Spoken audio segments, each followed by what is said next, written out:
안녕하세요. 실버피크입니다. 오늘 오전에 제가 게시물에서 말씀드린 대로 매크로 얘기는 너무 요즘에 많이 했기 때문에 뷰도 사실 다른 게 없거든요. 그래서 매크로 얘기는 조금 집어두고 오늘은 차트 얘기만 조금 하려고 하는데, 근데 차트 얘기하기에 앞서서 지금 우리 오늘 오전 10시쯤에 이런 게 배포가 되었더라고요. 국내 자본시장 활성화 및 외환시장 구조적 수급 불균형 해소를 위한 국내 투자 외환 안정 세제 지원 방안 발표. 이제 이게 있는데, 결국에 이게 뭐냐면 해외 주식을 팔고 그 돈으로 국내 주식에 장기 투자, 이 장기 투자라는 거는 지금 나와 있는 거는 1년이라고 하거든요. 그래서 1년 동안 국내 주식에 투자를 하게 되면은 일정 한도, 여기는 매도액에 대해서 5천만 원이라고 합니다. 그래서 이거를 면제해 주겠다라고 이제 발표를 했고, 중요한 게 매도액 5천만 원이 양도세 5천만 원까지 비과세냐? 이제 이 말이 아니라, 예를 들어서 내가 4천만 원으로 투자를 했다라고 칠게요. 근데 이 4천만 원으로 한 20% 정도의 수익을 냈어요. 그러면은 한 4,800만 원을 매도를 하는 거잖아요. 자, 그러면은 이 4,800만 원을 매도하면은 원래였으면 여기서 수익이 800만 원이 났잖아요. 이 800만 원에 대해서 250 공제한 다음에 22.4% 세금을 매겼는데, 근데 지금은 그게 아니라 이 800만 원을 전부 다 까주겠다 이거거든요. 근데 막상 그렇게 막 계산을 하면은 수익률이 엄청나게 높은 게 아니면은 이 비과세 혜택을 받아도 그렇게 막 크게 돈을 절약할 수 있거나 이러지는 않아요. 예를 들어서 이 케이스대로 4천만 원 투자해서 20% 이득을 봤어요. 그럼 4,800만 원을 내가 매도를 하고 이득본 800만 원을 비과세를 받을 수가 있는 건데, 근데 그거랑 여기서 250 공제하고 22.4% 떼는 거랑 그렇게 큰 차이가 안 나거든요. 단순 계산을 해보면은 1, 10, 100, 1000, 만, 10만, 100만에서 빼기 1, 10, 100, 1000만, 10만, 100만 하면은 550만 원이죠. 여기서 0.224 하면은 123만 2천 원이거든요. 그래서 이거 5천만 원 매도에 대한 거를 양도세 비과세 해주면은 이거 꽤나 쏠쏠하겠는데 할 수 있는데, 근데 우리가 20% 정도 수익을 냈다라고 했을 때 4천만 원 가지고, 근데 그때 비과세 혜택이 이거밖에 안 된다. 그래서 생각보다 비과세 혜택이 막 그렇게 크지 않거든요. 계산기를 두들겨 보면은 수익률이 엄청나게 높은 거 아니라면. 그렇기 때문에 좀 하실 분들은 잘 생각하고 하셔야 된다라고 생각을 하고 있고, 그리고 이제 여기서 한 가지 더 눈 여기서 보면 좋은 게, 이것도 제가 게시물에 써드렸는데 한 번씩 좀 읽어보시길 바라고, 우리나라가 지금 돈을 좀 많이 풀고 있거든요. 그래서 M2 증가율이 OECD 중에서도 최상위권입니다. 근데 미국 따라서 금리도 같이 내리고 있죠. 그래서 이거를 언젠가는 인플레이션이 오기 때문에 금리 인상을 해줘야 돼요. 아니면은 베네수엘라 꼴이 나버리게 됩니다. 근데 미국에서 26년도에 1회 정도, 그리고 많으면은 2회 정도 금리 인하하고 그 이상은 유동성 안 풀 거야 이러는데, 그러면은 1년 동안 장기 투자한다라고 했을 때 그러면 대략 한 27년 정도 되겠죠. 27년 때 금리 인상 사이클이 이제 가시권에 들어올 거란 말이에요. 미국에서도 금리 인하 안 하면은. 자, 그러면은 국내 주식에 장기 투자하는 거 결국 휴지 조각 될 가능성이 굉장히 높거든요. 사실 뭐 삼성전자, 뭐 하이닉스 이런 주식들 물론 좋기는 하지만, 근데 금리 인상에는 그런 우량주들도 답이 없단 말이에요. 그래서 1년 동안 이거를 투자한다고 해도 그 강제로 묶이는 것 때문에 수익을 오히려 보기가 더 힘들다. 매도하고 떠나도. 그래서 조금 더 장기적인 매크로 관점에서 이거를 본다라고 하면은, 이게 내가 원래 국내 주식에 조금 투자하려고 해. 그래서 내가 뭐 시드 몇 억 굴리는데 나는 그냥 5천만 원만 떼서 국내 계좌로 돌릴래. 이럴 원래 계획이 있으셨던 분들, 이런 분들은 사실 가셔도 이제 괜찮을 것 같은데, 근데 그게 아니라 이런 혜택만 보고 이거 5천만 원 비과세 이거 괜찮은 것 같은데 해서 시드도 막 그렇게 크지 않고 비과세 받을 것도 뭐 몇십에서 몇백 정도 단위다라고 하면은 이거를 굳이 옮겨가야 되나라고 생각을 하고 있고, 그리고 혹여라도 이런 금리 인상 사이클이 오게 된다라고 하면은 제일 좋은 인플레 해지 자산이 달러거든요. 이게 유동성이 마르는 그런 금리 인상기에는 금이 정답이 아닐 수가 있단 말이에요. 2022년처럼. 그래서 오히려 달러가 미국에서 금리 인하 사이클 끝나면 훨씬 더 기해질 텐데, 그래서 이것 때문에 장기적으로 1,600원, 1,700원 환율을 갈 수도 있으니까 정부에서 뭔가 대책을 내놓은 것 같거든요. 근데 여기서 또 한 말씀을 드리면은, 결국에 양도세를 감면해준다. 그러면은 이거 세금이, 이거 세수 부족하잖아요. 세금 부족. 그럼 결국에 통화를 더 찍을 거예요. 더 통화량 늘려. M2 더 발행해. 그러면은 결국에 또 원화 가치 하락. 이렇게 또 악순환이거든요. 그래서 지금 이게 5천만 원 세액 공제해준다라는 말에 꽂혀서 바로 이제 미장을 떠나고 국장으로 가기보다는 조금 더 이것저것 매크로 경제 따져가면서 이제 가는 게 맞지 않나라고 생각을 하고 있고, 그리고 약간 뭐 이런 말 해도 될지 모르겠는데, 근데 결국에 정부에서 "미국 주식 팔아라." 이거를 좀 권유하고 있는 거잖아요. 근데 그럼 이제 트럼프가 뭐라고 한마디 안 해 주나? 약간 이거를 좀 기대하고 있습니다. 아니 뭐 기대는 아니고 그냥 뭐 궁금하다 뭐 이 정도. 그래서 아무튼 이것 좀 알고서 투자하셨으면 좋겠고, 여기서 한 가지 더 이제 말씀드릴 게 메리츠 증권. 이것도 이제 정부의 압박으로 인해서 올해부터, 그러니까 지금부터 가입하는 사람들은 얘네가 지금 거래 수수료 0원 받잖아요. 이 0원 혜택이 이제 없다라고 하고, 기존에 이미 가입하셨던 그 분들에 한해서만 지금 수수료 0원이 내년 말까지 있다라고 하니까 이거 좀 참고해 주시면 좋을 것 같습니다. 그리고 이제 거두절미하고 이제 댓글에서 좋아요 많은 거 위주로 차트를 저는 보러 가겠습니다. 네, 일단 먼저 아이랜 부탁드립니다. 있었기 때문에 아이랜 보겠습니다. 자, 아이랜을 보면은 일단 제가 중요하다라고 말씀드렸던 구간, 어제 이 박스에 대해서 말씀을 드렸거든요. 여기 이 갭으로 띄운 다음에 이거 확인을 한 번도 안 했고, 그 다음에 이 박스마저 뚫리면은 4시간 봉상에서 봤을 때 이 브레이크아웃 한 거 있잖아요. 이 라인을 날봉상에서 그냥 몸통으로 이렇게 들어 올렸다. 그래서 조금 더 많이 빠지면은 이 구간 38까지 밀릴 수 있다라고 말씀을 드렸는데, 어제 그냥 40 정도에서 그냥 조정 주고 끝났거든요. 그리고 지금 마감이나 이런 거는 괜찮게 됐다라고 보고 있고, 감마 익스포저 체크를 해보면은 일단 파지티브 감마존에서 놀고 있고, 이 40 여기 감마 익스포저가 어제보다 더 두터워졌거든요.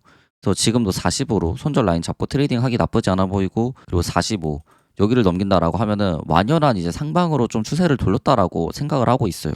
그래서 45까지 좀 표시를 해두면은, 참고로 제가 영상에서 작도하는 거는 얼티밋 플랜에 계속 공유를 해드리고 있으니까 관심 있으신 분들은 가입하시고 찾아보시면은 트레이딩 하는데 많은 도움 될 겁니다. 그래서 아무튼 이 노란색 선을 넘기면은 완연한 상방을 좀 보고 있고, 자, 일단은 이 사이에서 와리가리를 해주고 있다. 야, 근데 이거를 4시간 봉상에서 보면은 아직까지 이동평균선 정렬이나 이런 거는 되고 있지 않거든요. 그래서 차트를 조금 더 쪼개서 보면은 올라가는데 시간은 더 걸릴 수 있겠다 이런 생각이 드네요. 근데 아무튼 이런 38 구간 이런 데 지켜서 계속 횡보를 해주면은 긍정적이다. 그래서 여전히 1차 40, 2차 38 이런 구간에서 트레이딩 해주시면은 괜찮을 것 같습니다. 그래서 아이랜 이 정도로 말씀드리면 될 것 같고, 그 다음에 테슬라 또 말씀드리면은, 테슬라도 어제 말씀드린 거랑 이제 뷰가 그렇게 크게 다른 건 없는데, 일단 5일선 지키는 게 중요하다라고 말씀을 드렸고, 왜냐면 상승으로 주가가 돌아갔으면은 이게 5일선을 타고 계속 오르는 경향이 많이 나온다.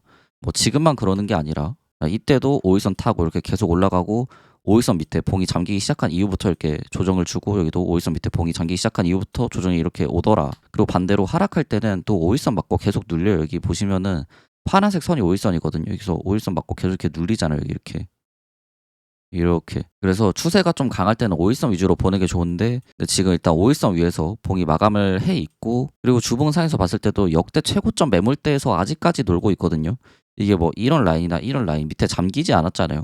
그래서 아직까지는 몸통이 제일 높은 수준에 있기 때문에 여기서 얘가 뭐 시즌 종료다 이런 생각을 안 드는데, 근데 이제 한 가지 좀 걸리는 게, 보시다시피 어제 콜이 좀 많이 빠졌거든요. 그리고 풋은 막 그렇게 들어오지는 않았는데, 이렇게 콜들이 입절한 거면은 아이고 테슬라 500 벽이 너무 세서 못 먹겠다 하고 나간 거일 수가 있으니까 이거 좀 조심을 해야 되고, 이 30일치로 보면은 지금 거의 역대급으로 많이 나갔다라는 걸 알 수가 있는데, 근데 뭐 이때도 마찬가지로 콜이 많이 빠졌다라고 해서 시즌 끝이 아니라 한번 그냥 조정적으로 이렇게 다시 오를 수도 있어요. 그래서 개별 옵션 이거를 보는 게 좀 중요한데, 일단 테슬라 같은 경우에 자, 어제 에스크 비율 높은 걸로 해서 언유절 분리시 옵션이 들어왔고, 그러니까 새롭게 판 옵션이나 뭐 이런 거는 아니긴 하거든요. 멀티 5%, OTM 11%, 만기도 그렇게 막 길지 않기 때문에 테슬라는 개별적으로 좀 강세 옵션이 들어오고 있다 이렇게 보시면 될 것 같고, 근데 이제 약간 부정적인 게, 이거 테슬라 OI 많이 증가한 것 중에 550불 콜이 있었거든요. 그래서 이거 보면은 콜이 최근에 굉장히 많이 이렇게 신규 계약이 늘어나고 있는데, 보통 다 비드로 들어오고 있고, 그리고 옵션 가격 추이를 보면은 이때 일단 탑을 찍은 걸로 보이거든요. 이때 대략 한 2불 정도 하면서 탑을 찍었고, 지금 가격이 한 0.1달러 뭐 이것밖에 안 된단 말이에요. 그래서 이런 거 보면은 일단 콜 가격이 높은 애들 있잖아요. 뭐 550, 뭐 540, 530 이렇게 콜 가격이 높은 애들은 어느 정도 이때 12월 18일 날 수익 실현을 하고 나갔다라는 걸 좀 우리가 알 수 있을 것 같고, 그래서 이런 거 보면은 테슬라 이제 옵션도 옵션 빨로 올리는 거 다 끝나고 이제 하락하겠네요 할 수가 있겠지만, 근데 여전히 IV 랭크 봤을 때 이거 프리미엄이 조금 올라가다가 다시 이렇게 밑으로 꺾고 있거든요. 그래서 언제든지 다시 시장 상황만 괜찮아지면은 콜들이 들어올 거고, 싸진 옵션으로 인해서 들어 올리는 일이 있을 거다. 그래서 일단 차트를 봤을 때 차트대로 대응을 하는 게 지금은 중요해 보이고, 자, 일단 단기적으로 보면은 이 5일선 잘 체크해주면서 올라오는지가 중요하고, 그리고 좀 중기적인 관점에서 본다라고 하면은 이 박스 레벨이 460이거든요. 460 잘 지키는지 보시면 될 것 같습니다. 그래서 저 테슬라 본주 있는 거 있잖아요. 그거 일단 460까지는 홀딩을 하고 들고 가볼 생각입니다. 여기 깨면은 나올 것 같아요, 저는. 그래서 만약에 460을 못 지킨다라고 하면은 테슬라 같은 경우는 이렇게 헤드앤숄더를 만드는 거일 수가 있기 때문에 460 이 라인을 깨면은 좀 비중 조절이 필요하지 않나라고 보고 있습니다. 그리고 달봉 마감도 얼마 남지 않았는데 달봉이 지금 굉장히 좋거든요. 이거 다 잡아먹는 양봉이 이렇게 떴기 때문에 사실 이번 달에 진짜 이 460 위에서만 마감이 돼도 꽤 괜찮은 모습이에요, 테슬라는. 물론 콜옵들 이거 많이 좀 빠지는 게 지금 보이기는 하는데 근데 개별 옵션으로 보면은 그래도 신규로 들어오는 애들도 있고 지금 나름의 손바뀐 가정이다 이렇게 봐주시면 될 것 같습니다. 근데 아까 앞서 본 것처럼 550콜 이런 거 많이 지금 빠져나갔잖아요. 그래서 얘가 원래는 뭐 530 이런 데까지 충분히 갈 여력이 있었다라고 하면은 지금 스트라이크 가격이 높은 애들 위주로는 매도가 좀 있어서 옛날에는 슈퍼 불리시였다고 하면은 지금은 그냥 불리시 정도 이렇게 봐주시면 될 것 같아요. 그리고 그 다음에 이거 비트마인이랑 로빈후드 말씀해 주셔서 이거 보겠습니다. 일단 비트마인 보면은 셋업이 헤드앤숄더 셋업 만드는 것 같거든요. 이렇게 그래서 여기가 왼쪽 어깨고 이 왼쪽 어깨 저항을 지금 여기서 넘기지 못한 거죠. 이 라인까지도 못 가서 이제 리젝이 나왔다라고 보고 있고 200일선 밑에 다시 이렇게 잠긴 거. 또 비트마인 차트를 보면은 그렇게 막 썩 좋지는 못한 모습을 보여주고 있고 그리고 맥디도 보시면은 지금 다시 네거티브 쪽으로 플립이 좀 되어 있다. 근데 결국에 일단 지지가 여기인 거는 맞거든요. 28.45. 그래서 그냥 여기 깨면은 일단 나가시는 거를 권장드리고 저는. 그리고 여기 깨면은 그냥 차라리 BMNZ인가요? 이거를 들어가는 게 더 나을 수도 있어요. 이게 이쪽에 지지가 그렇게 막 두텁지 않다 보니까 차라리 최근 좀 손실 본 거 얘로 만회할 수도 있겠다라는 생각이 좀 듭니다. 왜냐면 이거 5일선 밑에 계속 지금 봉 잠겨서 마감되고 있고 상승 추세로의 전환 이 마지노선이 이 캔들의 절반 정도 가격인데 이 캔들의 절반 가격에서 이렇게 봉이 이렇게 음봉으로 밀린다 하면은 추세가 굉장히 안 좋아지는 거거든요. 일봉상에서 맥기도 이렇게 플립되고 하면은 그래서 28.45 밑에 만약에 봉이 잠기게 된다라고 하면은 얘는 롱보다는 숏이 확실히 좀 더 유리해 보이고 아무튼 지금 차트 말씀드리면은 이렇게 헤드앤숄더를 지금 만드는 과정이고 28.45 지금 테스트하는 걸로 보인다. 그래서 저 라인을 지켜준다라고 하면은 리젝되고 다시 이제 올라가는 시나리오를 우리가 생각해 볼 수가 있는 거고 저기 밑으로 잠기면은 잔인한 이야기이기는 한데 여기를 네그로 하고 여기가 대가리잖아요. 그러면 넥에서 대가리만큼 떨어지거든요. 근데 이게 범위가 너무 커가지고 제가 함부로 이런 말을 해도 되는지는 모르겠는데 여기서 여기까지 13짜리고 28에서 13 빼면은 15거든요. 그래서 이거 헤드앤숄더 터지면은 타겟이 15짜리 헤드앤숄더 완성이니까 좀 조심해 주셔야 된다. 물론 이게 무조건 맞는 거는 아니기 때문에 15달러까지 못 뺄 수 있기는 한데 근데 일단은 약세 패턴이 떴기 때문에 주가가 한동안 좀 떨어질 그럴 가능성이 있다라고 봐주시면 될 것 같아요. 그리고 간마익스 보조 보면은 지금 이미 네거티브 간마존에서 놀고 있고 이게 30 지지 밑에 빠져 있거든요. 그래서 이런 것도 일단 좋지는 않습니다. 그리고 차트랑 비슷하게 차트는 28.5 구간이 지지였는데 옵션 마켓에서는 27 정도가 지지인 거. 그래서 28.5 구간에서 27 이 사이에서 만약에 주가가 마감이 된다라고 하면은 이거 네거티브 감마로 더 뺄 수가 있다. 안 그래도 차트상 지지가 무너지는 건데 더 빠질 수 있는 거 좀 참고를 해주셔야 되고 얘가 조금 상방으로 다시 돌리려면은 이 라인 있잖아요. 이 감마 익스포저가 포지티브로 많이 껴있는 35레벨 이 레벨까지는 가야 됩니다. 또는 오늘 만약에 30 위로 뚫으면은 이 35까지도 스퀴즈가 날 수도 있어요. 근데 일단 중요한 거는 여기 깨면은 좀 일부 매도는 하는 걸 권장드립니다. 그 다음에 로빈후드 보겠습니다. 로빈후드 보시면은 제가 괜찮다라고 말씀드렸던 구간이 이쪽에 원래 박스가 이렇게 있었죠. 그래서 이쪽에 박스 때문에 119 정도 손절 라인으로 하면 괜찮다라고 말씀을 드렸는데 일단 봉 마감 자체는 120에서 됐기 때문에 그렇게 막 나쁘지가 않을 수가 있는데 근데 결국에 이 121 라인 여기 라인 위에서 마감이 되는 게 중요하거든요. 그래서 후드 같은 경우는 일단은 관망 하다가 121 위에 올라오면은 121 손절 잡고 하기 괜찮아 보이고 그리고 아니 이거 119 손절 라인으로 하라면서 이거 116 찍고 다시 120으로 올랐는데요. 이제 이렇게 말씀하시는 분들도 분명히 계실 것 같은데 근데 결국에 그 직장인들 많이 하는 손익비 수면 매매 이거 있잖아요. 이거의 최대 단점이 이런 상황인 거거든요.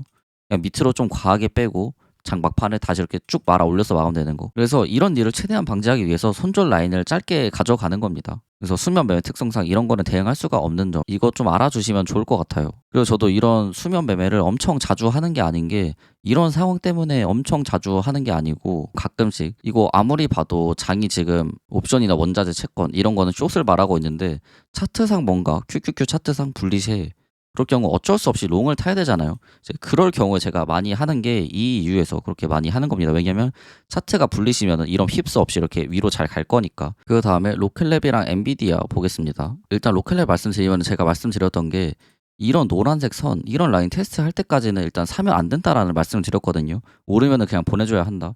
근데 일단 어제, 엊그제 이렇게 이틀 동안 해가지고 이 노란색 선 잘 착실히 리테스트를 했다라고 보고 있고 사실 이 갭까지 내려와 주면은 더 좋기는 했는데 네, 그거는 아니에요. 근데 그래도 일단은 이 정고점 매물 때 잘 확인을 했다. 그래서 얘는 앞으로 더 추가적인 상승이 있을 거다라고 보고 있고 어디까지 더 올라갈 수가 있냐. 그래서 이렇게 이렇게 이렇게 올랐다라고 봤을 때 보통 이제 1대1 구간까지 가거나 아니면 여기서 더 가면은 1대 1.168 구간까지 많이 가잖아요.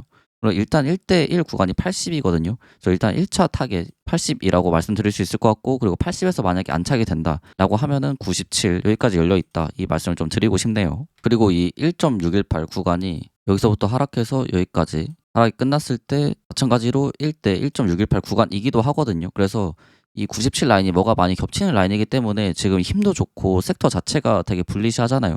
그래서 80은 좀 갈 것 같고 여기서 안 차게 되면은 97까지는 좀 가줄 걸로 보고 있습니다. 그래서 여기는 표시를 좀 해둘게요. 네, 97 우리의 타겟 가격입니다. 그리고 80도 일단은 표시를 해둘게요. 80은 파랑색, 얘는 좀 지우겠습니다. 그리고 엔비디아 말씀드리면 일단 이거는 좀 텍스트는 지우고 제가 뭐라고 마지막에 엔비디아 말씀드렸냐면 이 라인에 다시 오면은 이거는 여기서 지지가 나오기보다는 좀 빠질 확률이 높다라고 봤었는데 근데 지지에서 의외로 지지가 잘 돼준 모습이었고 사실 그래서 저도 이때 보고 있었거든요. 근데 여기 엔비디아가 이 가격대까지 온 거는 그렇게 막 좋지 못한 것 같은데 하고 안 샀었는데 그냥 살 걸 그랬네요 이때. 네, 아무튼 간에 매물대 지지에서 지지가 잘 나와 주었고 지금 이렇게 헤드앤숄더에서 오른쪽 어깨를 테스트하러 가고 있고 그 라인이 190이거든요. 네, 190이 또 최근에 콜옵션 들어온 것도 많고 해가지고 일단 기관 목표가는 다 왔다라고 생각을 하고 있고 그리고 여기가 1시그마 상단이기도 하거든요. 그래서 이번 주에 이 190 위에서 마감하는 것보다는 그냥 190 못 가서 어딘가에서 눌려서 마감될 가능성이 큰데 근데 여전히 185 이런 데를 지켜서 마감을 한다라고 하면 얘는 여기서 이렇게 살짝 눌렸다가 이렇게 더 갈 수 있는 모양으로 보고 있고 그렇게 된다라고 하면은 얘 이렇게 지금 W잖아요. 그래서 W가 만약에 터진다라고 하면은 여기서부터 내까지 아이고 잘못 찍었다. 여기서부터 내까지 14짜리고 14 돌리면 28 그래서 대략 한 200 정도 200 정도까지는 좀 갈 걸로 보여집니다. 185 라인을 지킨다는 가정하에. 그래서 엔비디아 같은 경우는 지금 185까지 많이 떨어져 봤자 한 2% 정도잖아요. 그래서 지금 손익비 트레이딩 하기 나쁘지 않아 보이고 그리고 결국에 캔들 모양도 이 음봉 다 잡아먹는 양봉이 이렇게 떴거든요.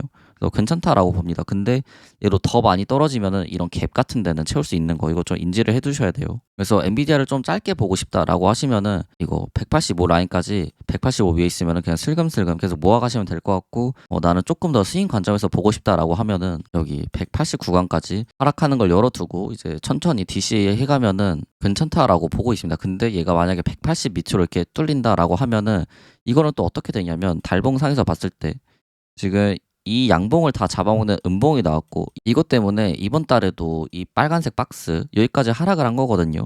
근데 지금 이 하락이 쌍바닥이잖아요. 그래서 여기서 이제 우리는 올릴 찬스 이게 생기는 건데 왜냐면 바텀을 두 번 확인을 했으니까. 근데 결국에 이게 찐바닥이다라고 할 거면은 이 음봉 캔들의 중간까지는 가격이 올라와줘야 되고 그 가격이 190이거든요. 그래서 사실 엔비디아는 185까지는 DCA 하는 전략이 좀 맞아 보일 수도 있는데 그러니까 맞아 보이는 게 아니라 좀 맞다라고 보는데 근데 좀 안정적으로 할 거면은 190 위에 올라가는 거 보고 사는 게 좀 더 낫겠다라는 생각이 들어요. 그래서 이번 달 마감이 이 위에서 돼야 됩니다. 이렇게. 그러면은 엔비디아도 다시 한번 이 다음 달에 이런 봉이 또 나올 수가 있어요. 그래서 엔비디아는 좀 이렇게 보고 있다라고 참고해 주시면 될 것 같고 엔비디아도 최근에 OI 증가하면서 콜옵션이 굉장히 많이 들어왔는데 얘는 테슬라랑은 반대로 일단은 콜옵션 빠진 거 없이 이렇게 잘 들어와 주고 있다. 계속해서 프리미엄 증가하고 있다. 그리고 감마 익스포저 보면은 일단 파지티브 감마존에서 놀고 있고 190 뚫으면은 여기가 또 강력한 저항인과 동시에 지지가 되기 때문에 190 뚫으면은 그 다음에 200 뚫으면은 정고점까지 일단은 좀 갈 걸로 보고 있습니다. 그 다음에 아이온큐 얘기를 조금 해보면은 아이온큐는 그냥 빠르게 말씀드릴게요. 날봉에서 봤을 때 이 54.2 있죠. 여기 이 0.5 구간. 여기 0.5 구간이 저항이다라고 제가 게시물에 좀 많이 써드린 것 같은데 근데 여기를 넘겨야지 얘는 진짜 상승 추세 시작이고 그래서 54.2 넘기는 거 보고 사거나 아니면 얘도 마찬가지로 5일선, 11선이랑 이 236 구간이랑 겹치거든요. 50. 그래서 여기를 손절로 잡거나 이 둘 중에 하나 택 1 하면 될 것 같습니다. 그리고 이제 마지막으로 팔란티어 보고 브로드컴은 얘기가 좀 있었는데 제가 게시물로 따로 말씀드리는 걸로 하겠습니다. 일단 팔란티어 보시면은 5일선, 11선 타고 잘 올라가고 있고 맥기도 파지티브 존에서 계속 잘 놀고 있고 이 190 여기가 저항이었는데 이것도 뚫고 결국에 잘 올라가고 있죠. 그래서 이 추세를 지금 약간 못 가서 리젝이 나오고 있는데 근데 얘 주봉상에서 봤을 때 아직까지 0.39% 상승밖에 안 한 걸로 보이기 때문에 얘는 이번 주에 좀 더 갈 수 있겠다라는 생각이 들고 얘는 이 라인 이때 저항이었죠. 이 188 라인만 어떻게든 지켜준다라고 하면은 일단은 이 추세까지는 가는 걸로 좀 보면 될 것 같습니다. 얘도 마찬가지로 피보나치를 좀 찍어서 확인을 해보면은 이렇게 찍을 수가 있고 0.5 구간에서 결국에 리젝이 나온 거거든요. 198 구간에서. 그래서 0.5 구간을 위로 뚫어줘야지 얘는 상승 추세로의 전환을 우리가 생각을 해볼 수가 있고 그렇게 된다라고 하면은 얘도 이렇게 역회된 숄더거든요. 그러면은 좀 먹을 룸이 많아요. 여기 밑에서부터 내까지 46짜리고 여기가 193이거든요. 193에서 46 더하면은 732 237불 타겟이거든요. 여기 이 라인 0.5 구간 위에 봉이 올라가면은 0.5로 안 하고 382로 했네요. 그럼 5불 추가 242 242불이 타겟이기 때문에 얘도 택 1 하면 됩니다. 188 구간 깨지면은 손절 하던가 아니면은 198 위에 올라타는 거 보고 사거나 이 둘 중에 한 가지 방식대로 하면 될 것 같아요. 네, 그리고 그냥 브로드컴 한번 쓱 이렇게 확인해봤는데 거래량 이거 나온 거는 오펙스라서 많이 나온 거고 핸들 모양 보면은 얘도 블리시 앵걸핑 이렇게 잘 뜨기는 했네요. 그리고 맥디 보면은 아직 네거티브 존에서 놀고 있지만 이제 약간은 좀 기울어지려고 하고 있고 그래서 브로드컴도 모아가기에 나쁘지 않다라는 생각이 좀 드네요. 이거 차트 보니까. 네, 그래서 이 브로드컴 같은 경우에도 이 357 구간을 넘겨야 좀 완연한 상승 추세로의 전환이다라고 할 수가 있을 것 같고 지금 좀 어지러우니까 얘는 지우고 볼게요. 이거 지우고 보면은 4시간봉 상에서 이동평균선 정렬이 어느 정도 있기는 하지만 아직 이동평균선 위에 올라가 있지는 않고 1시간봉 상에서도 뭐 정렬이 막 그렇게 잘 되어 있지는 않거든요. 그래서 이렇게 힘이 막 그렇게 강하지 않은 경우에는 힘을 모으는데 시간이 조금 더 걸릴 수 있다라고 생각이 드는데 근데 결국에 이 저가 있잖아요. 블리시 앵걸핑 캔들이 뜬 저가 여기가 340 정도 되거든요. 근데 340을 지켜주기만 한다라고 하면은 얘는 이런 373 저항까지 트라이를 하러 갈 수 있을 걸로 보여집니다. 그리고 이 피보나치도 물론 맞기는 하는데 이것보다 여기서 시작해서 여기서 하락이 끝났다라고 보고 이 0.5 구간 이 367 이 라인까지 먹으러 간다라고 보는 게 더 조금은 1, 2불 정도 차이가 있긴 한데 조금 더 맞는 것 같네요. 그래서 아무튼 간에 상승 추세로 돌리려면은 이 367을 넘는 거 이거 좀 봐주시면 될 것 같아요. 이 선은 지우도록 하겠습니다. 얘랑 얘. 그래서 367에 표시를 좀 해두고 그리고 손절 라인은 340 정도로 해주면은 괜찮지 않을까 이렇게 보고 있습니다. 그럼 이번 시간 영상 여기까지 하도록 하겠고요. 오늘 영상이 좀 길었는데 영상을 좀 길게 했는데도 불구하고 이게 차트 하나하나 다 봐드리는데 시간이 꽤 걸리네요. 무쪼록 다들 도움이 좀 되셨으면 하고 다들 행복한 크리스마스 되셨으면 좋겠습니다. 그리고 이제 메타랑 속설 이런 것도 많이 여쭤보셨는데 이거는 제가 뭐 내일이나 내일 모레 시간이 나오면 그때 좀 다뤄드리도록 하겠습니다. 속설이랑 메타 이런 거. 네, 그럼 전 이만 물러나도록 하겠고요. 이번 시간에도 영상 시청해주셔서 감사합니다. 다들 메리 크리스마스.